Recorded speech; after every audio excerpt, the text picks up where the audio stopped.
Hello everybody, welcome করছি নতুন একটা দিনে। আমি রূপম। আজকে চলছে আমাদের শুটিং। প্রচন্ড গরমের মধ্যে শুটিং চলছে। এইচটিওপি লিমন। আমাদের আজকে শুটিং হচ্ছে 300 ফিট ডাক্তার বাড়ির পাশের একটা হাউসে। আমি এক্স্যাক্টলি হাউসের কর্নারের নামটা আমি জানি না। এখন যে সিকোয়েন্সটা আপনারা দেখতে পাচ্ছেন অলরেডি নাটকটা কিন্তু পাবলিশ হয়েছে। আপনারা চাইলে একটু ইউটিউবে দেখতে পারেন। নাটকটির নাম হচ্ছে অসতী। পরিচালনায় হচ্ছে আমাদের সুমন মেহেদি ভাই। অভিনয় করেছেন নিপুণ ভাই, ডিম্পল, আমি কাজ করেছি, আরো অনেকেই ছিল।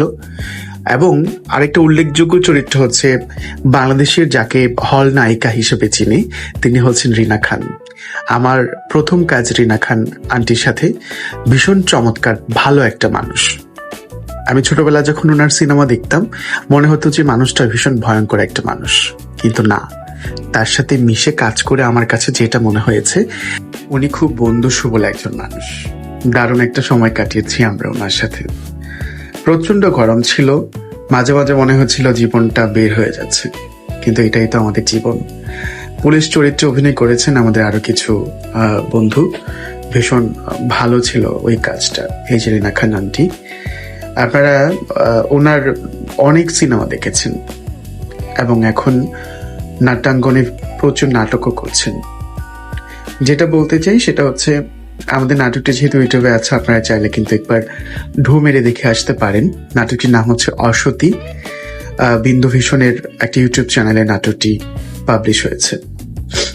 একটু বৃষ্টি দরকার ছিল, যদি বৃষ্টিটা থাকতো ভীষণ আরাম হতো আমাদের জন্য, কিন্তু বৃষ্টিটা হলো না। আর সামনে যেহেতু ঈদ, সবাইকে বলতে চাই সাবধানে একটু বাড়িতে যাবেন। রাস্তাঘাটে যে পরিমাণ দুর্ঘটনা হচ্ছে, ভীষণ ভয়ে আছি আমরা। অনেকেই আমাকে পার্সোনালি মেসেজ করেছেন যে আমি কন্টিনিউ কেন আমার ভিডিও আপলোড করছি না। আসলে সময় পাচ্ছি না, এক কথা বলতে গেলে। একটা মানসিক প্রস্তুতি দরকার ভিডিও করার জন্য। শুটিং এ গেলে কেন জানি মনে হয় যে একটা ফুটেজ ভিডিও করব, কেউ যদি কিছু বলে, সেই জন্য আর ওরকম ভাবে আমরা ভিডিওটা করতে পারি না আর কি। আমি চেষ্টা করব সবসময় ভিডিও আপলোড করার জন্য। আপনারা আমাকে ভীষণ ভালোবাসেন। আমাকে অনেকেই মেসেজ করেন যে আমি কেন আমার ফেসবুকে ভিডিও আপলোড করি না, আমার ভিডিওগুলো নাকি অনেক ভালো হয়, আপনাদের পছন্দ হয়।